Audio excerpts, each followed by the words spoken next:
getting close. I just need to get on the roof and saw those off now along the edge. And then have one more little piece along this edge to put in. And we should be done with the main structure. Sweet. So for these upper screws, I'm getting on the scaffolding, and I know that the C-purlins are 8 inches wide, so I'm measuring 4 inches down just for consistency's sake. I just made a little wood jig, and so I'm just cramming that up against there, marking 4 inches everywhere, here, here, here, here, rather than trying to use the tape.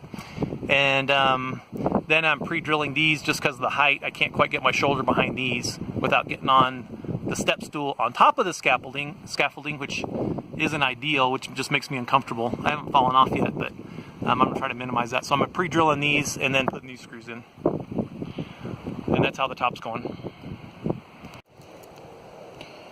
Okay, so just quick documentation of how I did this so I remember in the future when I do this again. If I do this again. Probably when. To get the panels, of course I have all the panels in place now. I'm just getting the screws in everywhere. But how I put the panels in place was the first panel I put in, I had to square it up and level it with the edge, get it as squared as possible. Once that was in, the next panels I'd put in place, I'd bring the panel up, set it in place, slide the edge, the long edge, that's like this, underneath this one, and then I would use this crowbar, this nail pull or whatever thing it is. It's not really a cat claw, but I put it right in the middle rib. So there's 5 ribs, and I put it right in the middle rib, and then I'd stand on it to lift it up. And what that would do is that would jam, of course on the ends this doesn't matter, but on the sides this would jam the top of the panel against the roof panel that's overhanging. So that would jam the side panel against the top panel and get it nice and snug. Okay, so I'd hold that in place.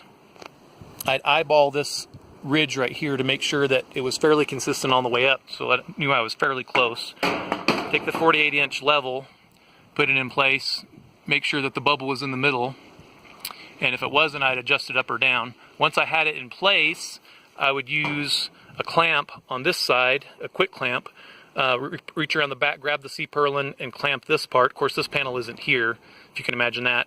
Grab that with the squeeze clamp and clip that side. And then over here, I would check it again with the level just to make sure it's in place. And then over here, I would pre-drill a hole.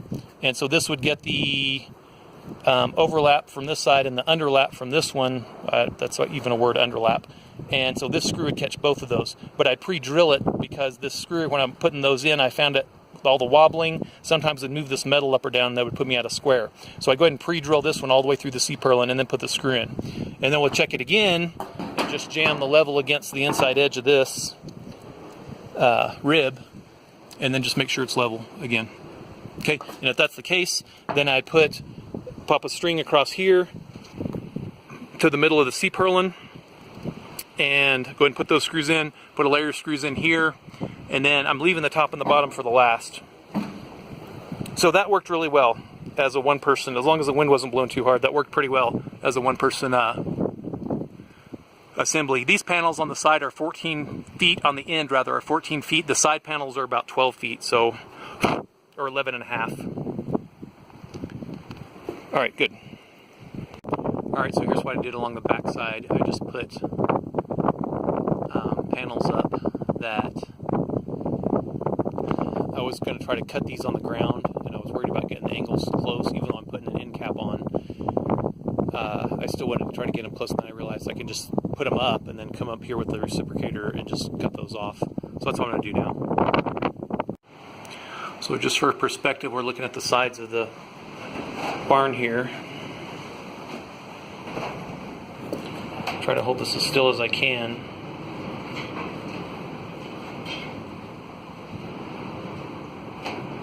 So the wind's moving the bottom the most. That's about halfway. This one it's moving less, this one's moving less, and of course the top one it's not moving at all because it's tied into the roof. And same thing over here.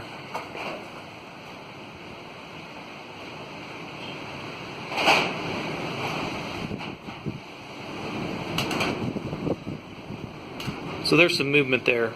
I don't like it. I'm worried about metal fatigue in the ends here. So what I'll do, my plan is to drill a hole, a 36-inch hole here, and a 36-inch hole here, halfway down, about the 9.5 foot mark or so. I'll get a 2x2, 3/16 thick square tube, and then run it all the way up to the top. I'll weld it into all of these, the top and the bottom. And then I'll have it down in the hole, of course, when I do that. And then I'll pour concrete around it on each side, just to take care of that. That may not be enough to cause any major problem. I'm not a structural engineer, obviously, but I'm a little worried about long-term flexion. So even if the metal does fatigue here and crack, I don't think it's going to come apart. I mean, the building's not going to come down from this down here. I just, and maybe that's overkill, but... Alright, so just addressing the issue with this lower C-purlin that's flexing in the wind.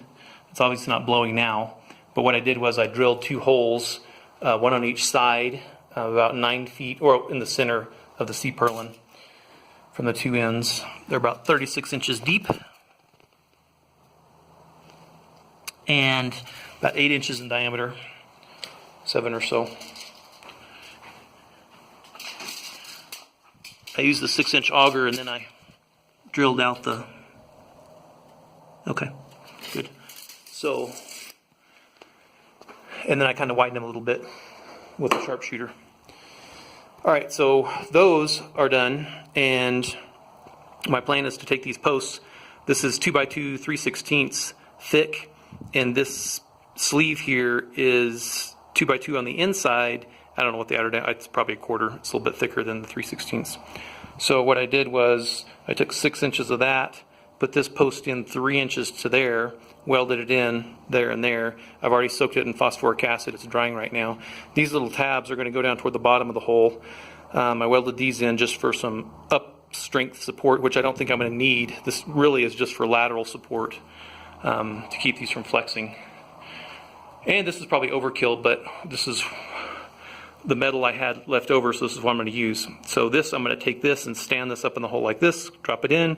I'll have this part toward the top. Then I'll take a 10-foot section of 2x2 3/16, and because of the roof pitch, or because I want it to go right up against that top edge, I'm going to have to angle it back up here and then drop it in the hole and then put it up against here. I'll plumb it, then I'll mark on each side of it.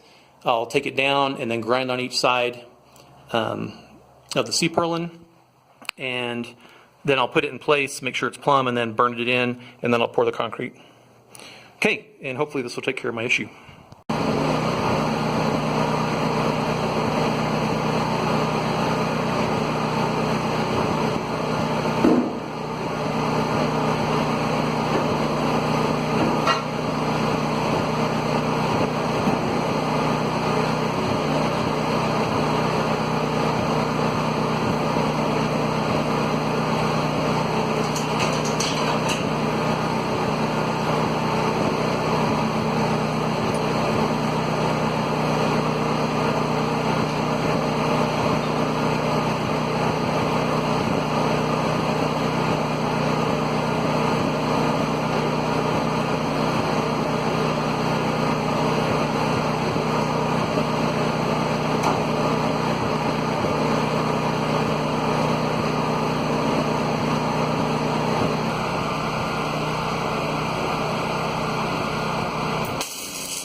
All right.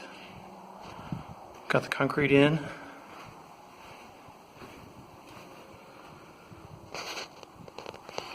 Got the 2x2 3/16. Got a 6-inch sleeve, so they both meet, the top and the bottom meet right about halfway. More 2x2 3/16 going up. Got them all welded on the sides. And got some overhead welding done right there. Some backhand overhead welding. Of course, got these all welded on the top. And all the way up, except for that very top edge, I wasn't able to weld that on either side, which is okay, I think. But my next step, I think I'm going to do, since I already have the welder sitting out, I might go ahead and just get some little 1.5 inch or 1 inch strap, like 1/8, and put it right there and weld it in here and weld it along this edge. I don't know if I need to do that or not. That may be overkill, but I think I'm going to go ahead and do that. Just there and on the top. And probably only on one side there and there, so I'll make 4 of them total, 2 for each side. Okay, good. Hopefully this will hold it in place, and I need to wire brush it and get it painted. And then hopefully this part of the project is satisfactory. We'll have to see how it does when the wind blows. But I'm pretty confident that it's not going to move very much. Okay, good. So the wind is kicking it again today. And it's blowing this direction from the southwest.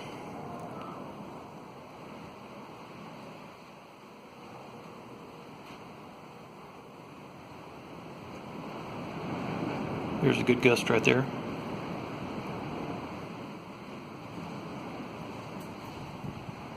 It's not moving at all. And I've even kind of watched this halfway point between the ends and the middle support. And I can't see anything. So, pretty sweet.